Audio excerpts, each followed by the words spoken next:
Welcome to इकोनिफाई India. आज का हमारा जो day 3 of 21 days hard challenge, today is day 3।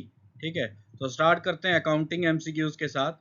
Following stages are connected with the preparation of balance sheet. ठीक है, ये कह रहा है कि ये चार जो हैं ये stages are connected with the preparation of balance sheet.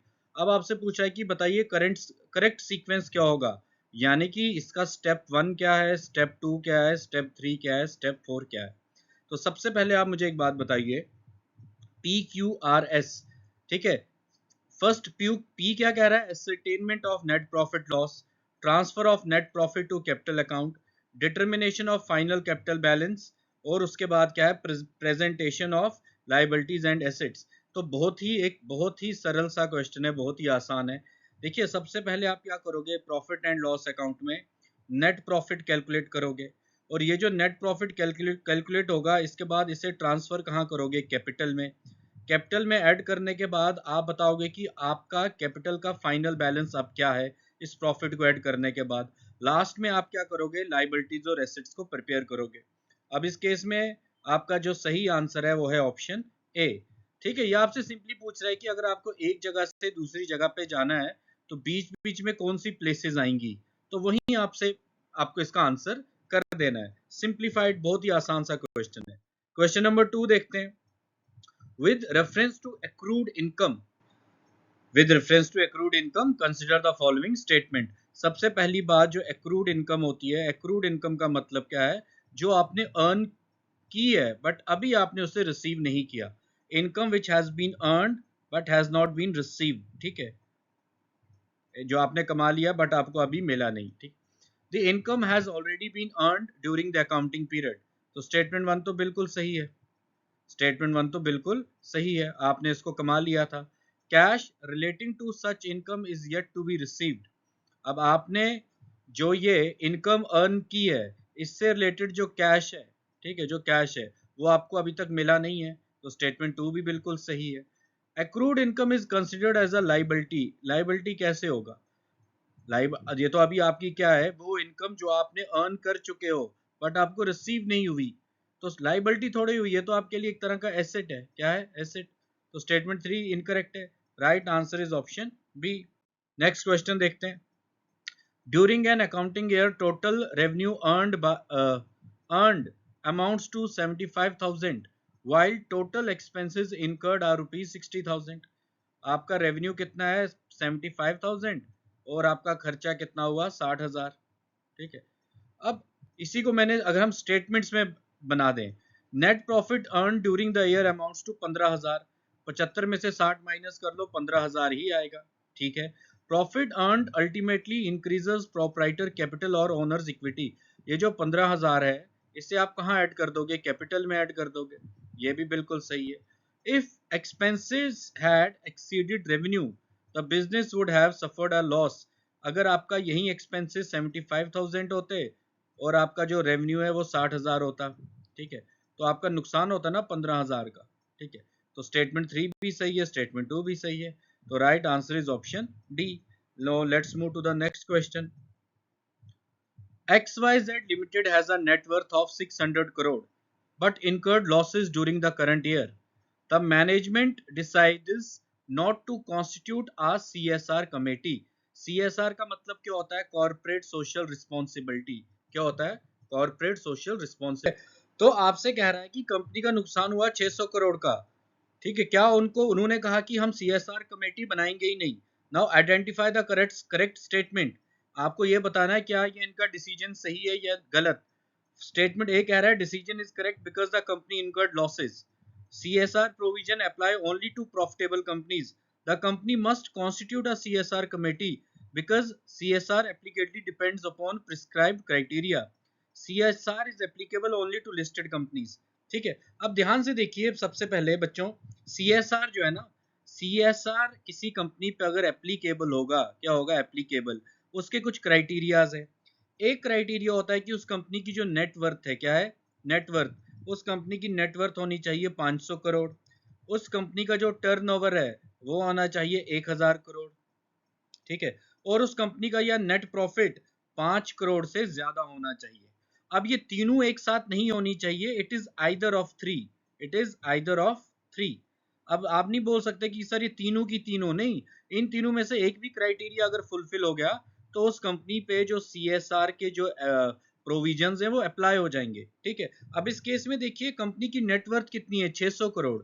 अब लॉस हो रहा है वो मैटर नहीं करता, ठीक है। तो अब इसका जो सही आंसर होगा वो क्या होगा, option C, the company must constitute a CSR committee because CSR applicability depends on prescribed criteria. अब ये तीन क्राइटेरिया में से एक क्राइटेरिया भी अगर फुलफिल हो गया तो कमेटी को बनाना पड़ेगा। तो right answer is option C, ठीक है। नेक्स्ट क्वेश्चन देखते हैं। अभी आपका क्वेश्चन है date is based on match the following. देखिए capital introduced, loan taken, expenses paid, income earned, ठीक है। अगर आप कैपिटल इंट्रोड्यूस करोगे, ठीक है, कैपिटल इंट्रोड्यूस करोगे तो इक्विटी में इंक्रीज होगा, तो ए का आंसर क्या होगा 4।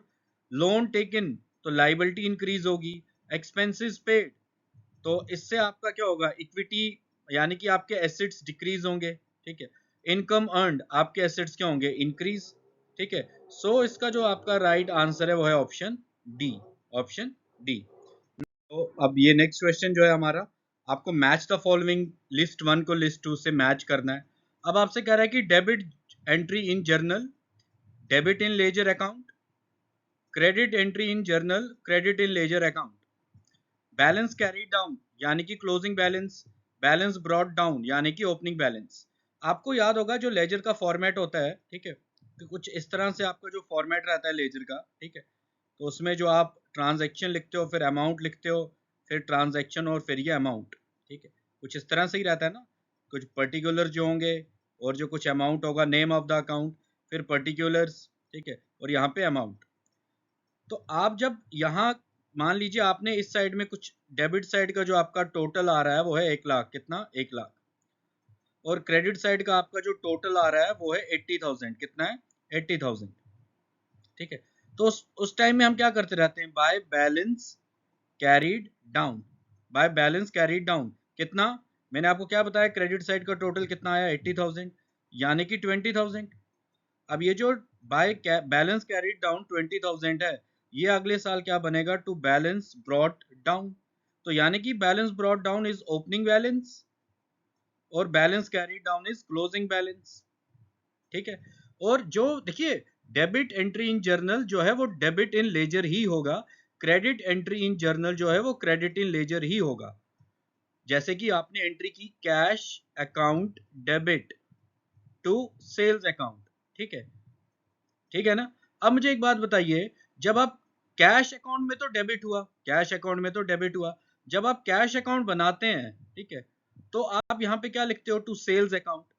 लेकिन ये जो टू सेल्स अकाउंट है ये कैश अकाउंट का डेबिट साइड है, क्या है, डेबिट साइड। तो यही आपसे बस आपसे पूछ रहा है कि जो डेबिट साइड होता है जर्नल में वो क्रेडिट, वो डेबिट ही बनता है लेजर में। हालांकि जो अकाउंट होता है वो चेंज हो जाता है, यानी कि कैश अकाउंट में कैश नहीं आएगा, सेल्स आएगा। तो जब सेल्स अकाउंट बनेगा, सेल्स अकाउंट में बाय कैश आएगा, लेकिन आ तो क्रेडिट साइड रहा है ना। तो यही इस क्वेश्चन का मतलब है।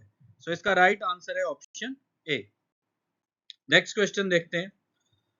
At the end of the accounting year, at the end of the accounting year, the partner discovered that interest on capital had been omitted and profit sharing ratio had also been wrongly applied while distributing profits.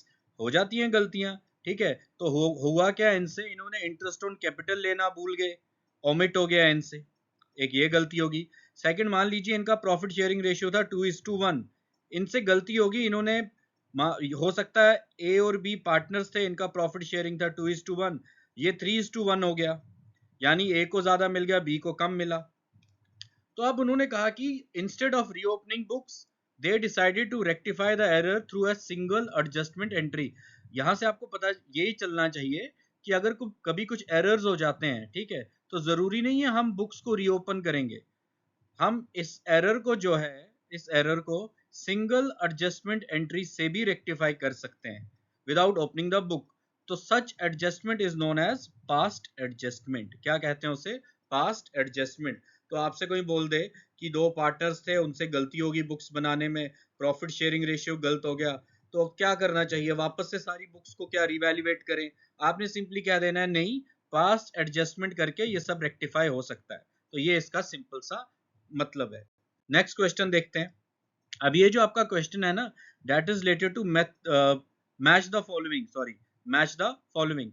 अब match the following में आपसे पूछा है average profit method, super profit, current account और commission to a partner. देखिए जो valuation of goodwill होती है, ठीक है, वैल्यूएशन ऑफ गुडविल, तो जब हम भी गुडविल को वैल्यूएट करते हैं तो उसके कुछ मेथड्स होते हैं।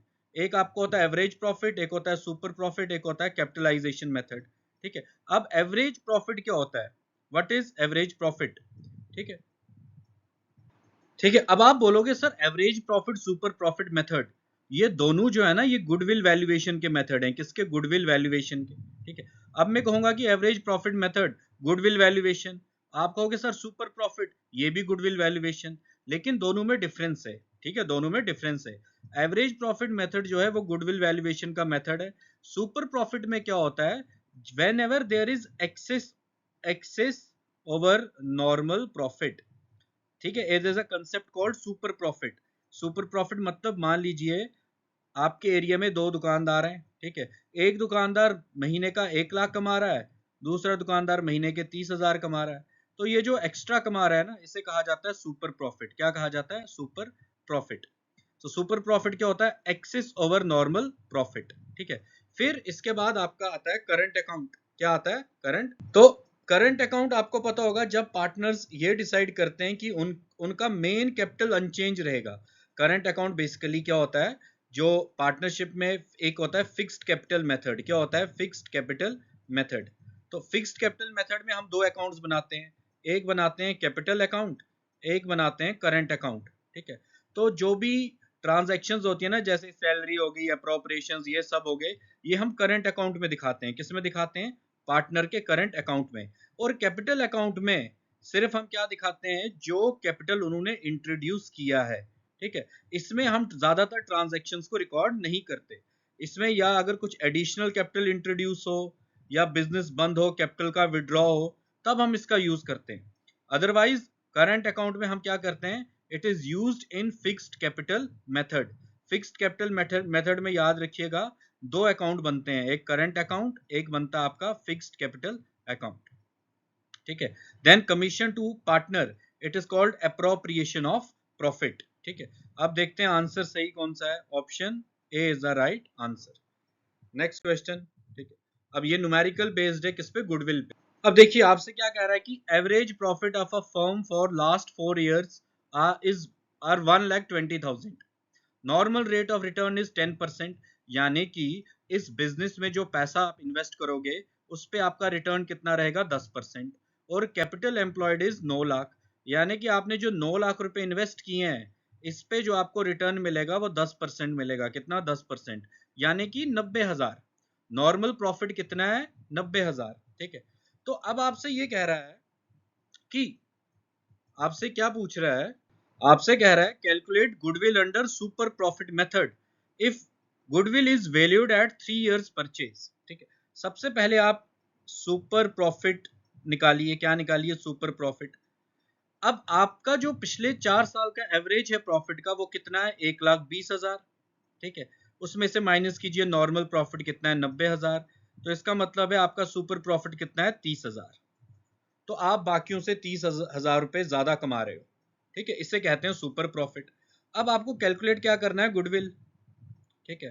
तो गुडविल आपका जो सुपर प्रॉफिट है, सुपर प्रॉफिट, इसे मल्टीप्लाई करना है। क्या करना है, मल्टीप्लाई। मल्टीप्लाई किसके साथ करना है, अब देखिए एक टर्म होती है, ये इस टर्म को ध्यान से समझो। क्या लिखा है, 3 years परचेज। क्या लिखा है, 3 years परचेज, यानी कि ये फर्म अगले 3 साल तक सेम प्रॉफिट कमाएगी, ठीक है। तो सुपर प्रॉफिट को मल्टीप्लाई कर दो नंबर ऑफ ईयर्स परचेज से, 3 से, तो आपका गुडविल कितना आएगा, 30,000 इंटू 3, यानी कि 90,000। 90,000 इज द राइट आंसर, ठीक है। तो इसे कहते हैं सुपर प्रॉफिट। क्या कहते हैं, सुपर प्रॉफिट। नेक्स्ट क्वेश्चन, ठीक है। अब आपसे कह रहा है कि passbook of a firm reflected a favourable balance of 52,000, यानी कि आपके बैंक अकाउंट में शो कर रहा है 52,000 क्रेडिट बैलेंस, पासबुक, ठीक है। It was discovered that bank charges of 600 and a dishonored check amounting to 2400 had not been recorded in the cash book. ठीक है, तो आप मान लीजिए ये जो आपका 52,000 है ना, ये कब आया? जब आपने इसमें से लेस किया कितना, 600, ठीक है, और ये जो 2400 रुपए है, ठीक है, जो चेक आपने डिपॉजिट किया था बट वो डिसऑनर हुआ, क्या हो गया? डिसऑनर। ठीक है, अब ध्यान से समझो इस क्वेश्चन को, बड़े ध्यान से। आपसे कह रहा है कि balance as per cash book बताओ। क्या बताओ? Balance as per cash book.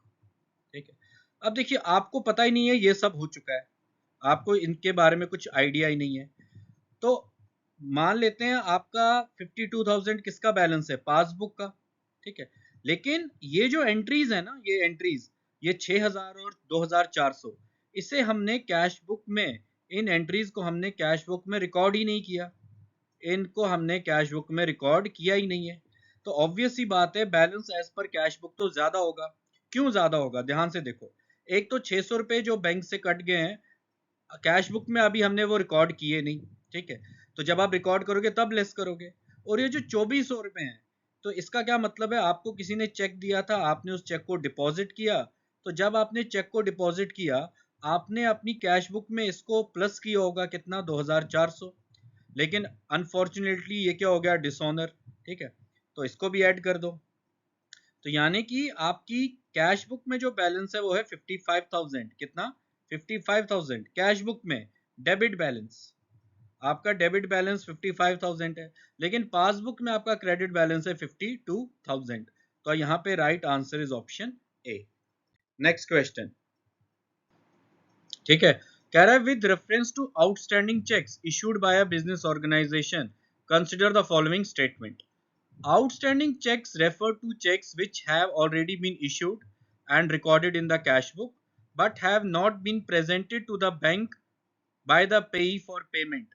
यानी कि आपने किसी को चेक दिया 10,000 का, आपने अपनी कैश बुक में इस चेक को लेस कर दिया, ठीक है, लेकिन वो बंदा अभी पासबुक, अभी वो बैंक पे गया ही नहीं है इस चेक को लगाने के लिए। तो चेक, आउटस्टैंडिंग चेक वही तो हुआ। What is outstanding cheque? Cheque issued but not presented for payment. ये तो सही है। Such checks reduce the balance shown by the passbook immediately। देखो पासबुक नहीं होता, कैश बुक होता है। क्या होता है? Cash book. तो ऐसे जो चेक्स होते हैं वो कैश बुक में हमारा बैलेंस रिड्यूस करते हैं, पासबुक तक तो अभी वो पहुंचे ही नहीं है। ठीक है, तो ये आपका गलत है। Outstanding cheque constitute an important category of timing difference while preparing BRS. तो सही तो है, टाइमिंग डिफरेंस ही है ना।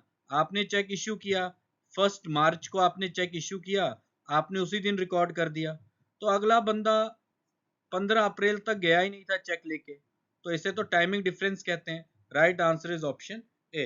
Next question. अब ये जो आपका क्वेश्चन है बच्चों, ये है आपका फाइनेंशियल मार्केट से। कहां से? फाइनेंशियल मार्केट से। अब आपसे कह रहा है कि consider the following statements regarding call money market. Call money market is the instrument of money market. ठीक है, call money market is the instrument of money market. और इसमें क्या होता है? इसमें बेसिकली बैंक्स की लेंडिंग होती है। किसकी लेंडिंग होती है? बैंक्स की। बैंक्स की, यानी कि इंटर बैंक लेंडिंग। क्या होती है? Inter bank lending. एसबीआई ने पीएनबी से कुछ उधार मांगा कुछ टाइम के लिए, ठीक है, generally 1 day is the time period, overnight. ठीक है, call money market deals with extremely short term borrowings of lending of funds among financial institutions. सही है। Call money transactions are generally repayable on the next working day, that is overnight। Obviously that is correct, statement 2 is correct। call money market forms an integral part of long term capital market। ये तो गलत है, long term capital market का part नहीं है वो। किसका part है? मनी मार्केट का। सो the right answer here is option A. Next question. Consider the following statement regarding follow on public offer, जिसे हम कहते हैं एफपीओ। एक होता है आईपीओ। ठीक है, आईपीओ में क्या होता है? आईपीओ में जो एक अनलिस्टेड कंपनी होती है, अनलिस्टेड का मतलब है किसी स्टॉक एक्सचेंज पे उसके जो शेयर्स हैं, उसके जो शेयर्स हैं वो बाय एंड सेल नहीं हो रहे। क्या नहीं हो रहे? Buy and sell. तो अनलिस्टेड कंपनी को अगर लिस्टेड बनना है तो वो इश्यू करते हैं आईपीओ, इनिशियल पब्लिक ऑफर। तो यहाँ कहानी खत्म। लेकिन अगर एक बार जो लिस्टेड कंपनी है उसे एडिशनल फंड्स की रिक्वायरमेंट है। किसकी? एडिशनल फंड्स की। और पैसा चाहिए, तब वो कंपनी इशू करती है एफपीओ। क्या इशू करती है? एफपीओ। अब यहां देखते हैं, FPO is an issue of additional shares by a company that is already listed. ये तो बिल्कुल सही है, कीवर्ड है ना already listed. Companies issue FPO mainly for the purpose of raising additional capital from investors. ठीक है। FPO facilities available only to unlisted companies, गलत है, it is available to listed companies. Statement 3 is correct, incorrect, right answer is option C. Next question देखते हैं। अब ये जो question है, मैं आपसे कहता हूं 90% 95% बच्चों को इस क्वेश्चन को देख के बड़ा अजीब सा लगेगा। मैं आपको 15 सेकंड का वेट देता हूं, 15 सेकंड का टाइम। आप इस क्वेश्चन को एक बार देखो, आपका टाइम स्टार्ट होता है। ठीक है, ध्यान से इस क्वेश्चन को देखो। क्या पूछा है, इनकरेक्ट क्या है। ठीक है, तो अब कह रहा है कि company creates a provision for discount on debtors at 2% after maintaining provision for doubtful debts at 5%। Debtors are 50,000। आपके जो डेटर्स हैं, डेटर्स वो कितने हैं? 50,000। ठीक है, अब इस 50,000 पे आपको 5% का प्रोविजन क्रिएट करना है। ठीक है, वो कितना हो गया? 2500। ठीक है, अब इसके बाद आपके पास जो बचेंगे डेटर्स, उसका बैलेंस कितना होगा? 47,500। ठीक है, तो इस 47,500 पे आप 2% का क्रिएट करोगे, क्या? Discount provision. क्या क्रिएट करोगे? Discount provision. That will be equal to ₹950। Calculation कर ली सब। अब देखो, कह रहा है कि डाउटफुल डेट प्रोविजन इज 2500, सही है। Discount provision is calculated on 47,500, सही है। Provision for discount equals to 950। ठीक है, अब फोर्थ देखो, discount provision is calculated on total debtors before doubtful debt provision. Discount provision is calculated on total debtors not before, it is after. It's after. तो ये आपका क्या है? Incorrect. और आपको बताना क्या था? Incorrect, option D. Next question देखते हैं। Consider the following statement regarding GST structure in India. CGST, देखो, सी का मतलब हो गया सेंट्रल और आई का मतलब हो गया एस का मतलब हो गया स्टेट। ठीक है, CGST and SGST are levied simultaneously on intra state supply. अब इंट्रा का मतलब क्या है? इंट्रा का मतलब है, आप एक रेस्टोरेंट पे गए, आपने रेस्टोरेंट पे कुछ खाना ऑर्डर किया, आपका बिल आया 100 रुपए, उस पे आपने 5% जीएसटी दिया। इस 5 में से 2.5% होगा सीजीएसटी, 2.5% होगा एसजीएसटी। यानी सेंटर के पास 2.5 रुपए, स्टेट के पास 2.5 रुपए। तो ये सही है। फिर कह रहा है कि IGST is divide by central government on inter state transaction. लेकिन ये इंट्रा सप्लाई की बात हो रहा है। इंटर स्टेट क्या होता है? मान लीजिए पंजाब से कोई सामान जो है वो दिल्ली जा रहा है, हरियाणा से कोई सामान जम्मू कश्मीर में आ रहा है, इसे कहते हैं इंटर स्टेट। क्या कहते हैं? Inter state. और इंटर स्टेट ट्रांजैक्शन पे लगता है आईजीएसटी। ठीक है, तो ये बिल्कुल सही है। UTGST, union territory good service tax, applies in union territories without legislature. ठीक है, जैसे जेएंडके जो है दैट इज विद लेजिस्लेचर। क्या है? With legislature. ठीक है, तो यहां पे ये टैक्स नहीं लगता यूटीजीएसटी। यूटीजीएसटी कहां लगेगा? चंडीगढ़ में या लद्दाख में। तो statement 3 is correct. Revenue from IGST, जो इंटीग्रेटेड, आई का मतलब होता है इंटीग्रेटेड गुड सर्विसेज टैक्स, से जो रेवेन्यू आता है वो शेयर होता है सेंटर और स्टेट के बीच में। Statement 4 is also correct. So the right answer is option C. ठीक है, तो अब आपसे नेक्स्ट क्वेश्चन देखते हैं। Consider the following statement regarding taxation rules applicable to NRIs. NRI कौन होते हैं? नॉन रेजिडेंट इंडियन, एनआरआई जिन्हें हम कहते हैं। ठीक है, कह रहा है कि residential status is determined mainly on the basis of number of days stayed in India. That is obviously correct. एक नंबर ऑफ डेज का क्राइटेरिया होता है 182 डेज का। ठीक है, अगर उससे, अगर आप उसके अकॉर्डिंग आप कहां फॉल कर रहे हो ये डिपेंड करेगा। देखिए, रेजिडेंशियल स्टेटस का पर्पस क्या है? पर्पस ये है कि आपके ऊपर हमने, गवर्नमेंट ऑफ इंडिया ने टैक्स लिवाई करना है या नहीं करना। That is basically related to levying of taxes. Purpose क्या है? टैक्सेस को लिवाई करना। तो वो किस बेसिस पे होता है? रेजिडेंशियल स्टेटस के बेसिस पे। ठीक है, और सेक्शन याद करने की जरूरत नहीं है। सेक्शन 6(1), ठीक है, के मुताबिक इंसान रेजिडेंट या नॉन रेजिडेंट, ये प्राइमरीली इस बात से डिपेंड होता है कि उसने इंडिया में कितने दिन स्टे किया, ठीक है। तो ये कंडीशंस होती हैं। Statement 1 is correct. Income received और accrued in India is taxable for NRI. देखो एनआरआई चाहे यूएसए में रह रहा है चाहे यूके में रह रहा है, लेकिन अगर उसने भारत में कुछ इकोनॉमिक इंटरेस्ट है, उसका भारत से उसने कोई पैसा बनाया, तो उसे उस पर टैक्स देना पड़ेगा, ठीक है। रिसीव्ड और accrued in India is taxable for NRIs. Foreign income earned outside India is always taxable in India for NRIs. आप यूएसए में काम कर रहे हो, आपने वहां पैसा कमाया, तो इस जो आपने यहाँ पैसा कमाया, इस पे इंडियन गवर्नमेंट थोड़ा टैक्स इंपोज कर सकती है, नहीं कर सकती। Statement 3 is incorrect. फिर double taxation avoidance agreement helps prevent double taxation in certain cases. Statement 4 is correct. Basically क्या होता है, मान लीजिए एक यूएसए है और इंडिया है, ठीक है। तो यूएसए के सिटीजन ने इंडिया के स्टॉक मार्केट में पैसा इन्वेस्ट किया, ठीक है, और यहां से उसे कुछ प्रॉफिट हुआ, तो ये जो प्रॉफिट हुआ इसके ऊपर इसको देना पड़ेगा कैपिटल गेन टैक्स, राइट। तो अब या तो इंडिया कलेक्ट करे या यूएसए कलेक्ट करे। अब इंडिया बोलेगा हमें 15% टैक्स दो, यूएसए बोलेगा हमें भी 10% टैक्स दो, तो वो इन्वेस्ट करेगा ही क्यों। तो इसीलिए कंट्रीज ने क्या की है, आपस में ट्रीटी साइन की है, जिसे कहा जाता है double taxation avoidance agreement.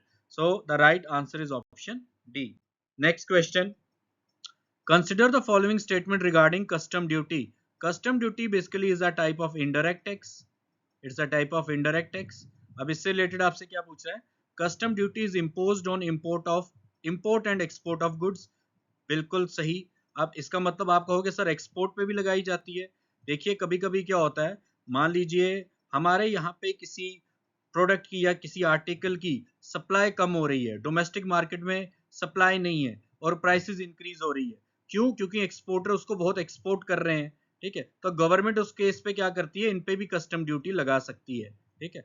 Import and export पे लगाया जाता है। Statement 1 is correct.